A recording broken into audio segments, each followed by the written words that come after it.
Короче, BMW M50. Были продавленные шарики на масляных форсунках.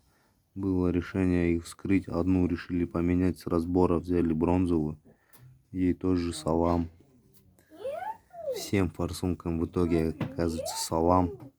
Вроде бы держит. Потыкаешь, пропускает. Потыкаешь.